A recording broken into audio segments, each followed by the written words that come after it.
Canada, not China.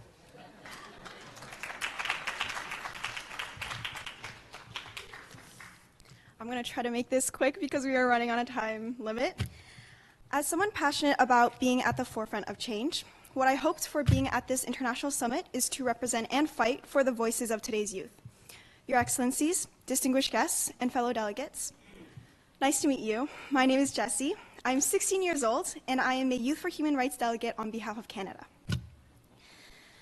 When I was making introductions, I met a lot of people, and I received a lot of questions related to, why are you here? What work do you do? So I want to give a bit of background on that. I first discovered my passion for human rights as a very, very young child. Growing up, my parents have always placed an emphasis on the importance of giving back what I've been given. Canada is a very diverse country, so hence I grew up in an inclusive community that exposed me to a myriad of different cultures and many different kinds of people. Over time, I grew to understand the importance of things like community and volunteer work, and as such, it came as no surprise to my parents when I asked to start volunteering as soon as officially possible in the 8th grade.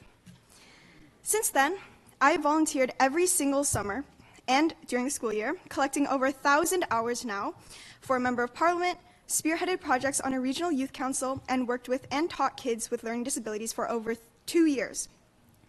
I've attended Youth for Human Rights workshops and events with the York Regional Police, who hopefully you remember spoke earlier today, campaigned extensively for signatures to a petition for more education on human rights in schools, and last year I was honored to attend the Human Rights Summit for the first time as a youth delegate on behalf of Canada and see the steps people around the world were taking to fight for human rights. During my time at the Member of Parliament's office, I regularly interacted with constituents face-to-face. I gained firsthand experience with countless constituents who were desperate for social support and help for human rights issues that they encountered. This involved going around neighborhoods, asking citizens on the issues that they face, and helping at the office with constituents' cases where their rights were being clearly infringed upon. My experiences opened my eyes to the harsh reality that many people lack protection of their human rights, especially newcomers who have little guidance and are often the most vulnerable victims to fraud or exploitation. I mentioned that I am an executive on a youth council, which is called Youth Action Committee. This committee works to provide a community for the youth through recreational and educational activities. Thanks to my time on the council, I learned to lead and coordinate with sponsors and youth to launch massive projects that have gained over 1,000 attendees in the region. Our events focus on the mounting needs and problems that youth face, and during meetings we discuss event ideas that can spread awareness and education on these pressing issues that can range anywhere from mental health to substance abuse to poverty. I also spend time weekly volunteering for a nonprofit organization, Learning Disabilities Association of York Region, as a tutor to young kids with learning disabilities. Although my time spent there has, without a doubt, taught me more about their lives and the inequity and lack of opportunities in education that they receive. Because I am so absorbed in my community service, somewhere down the line I developed an understanding about the discriminatory and unethical circumstances that people lived in my very own community. I gained a rapidly growing interest in our human rights, and I took initiative and got involved with the organization Youth for Human Rights.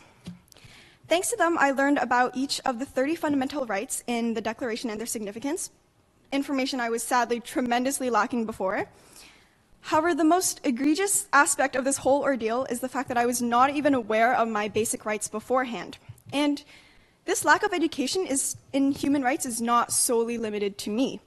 It could be reflected in the average person I interacted with on a regular basis who, despite any of their personal grievances or discriminatory experiences, were not better acquainted with protection or awareness of their human rights.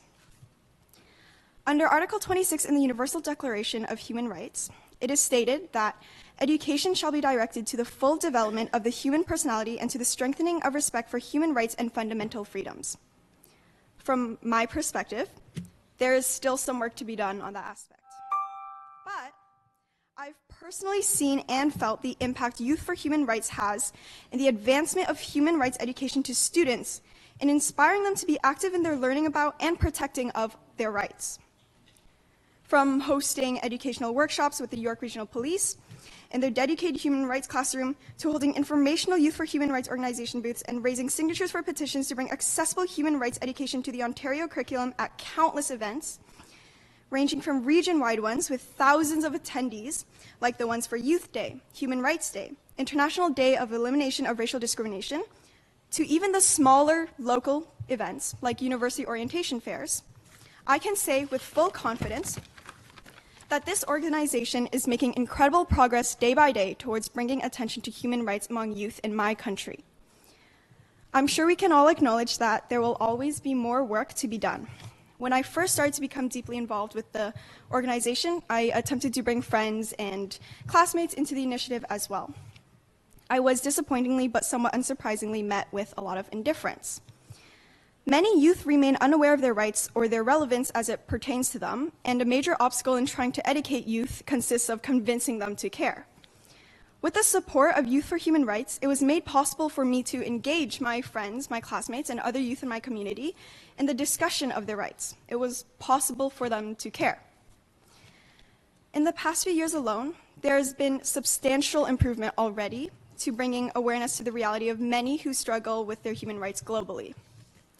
And while, of course, I think it's important that we each individually do our best to enact change, I think the strength gathering now at this conference, we are best able to work together towards our shared goal.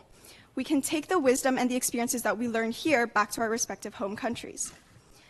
I am, as well, determined and passionate as ever to be a part of the solutions to all the problems in our society, and I hope to lead this generation of youth who will bring about the change that we need. Thank you.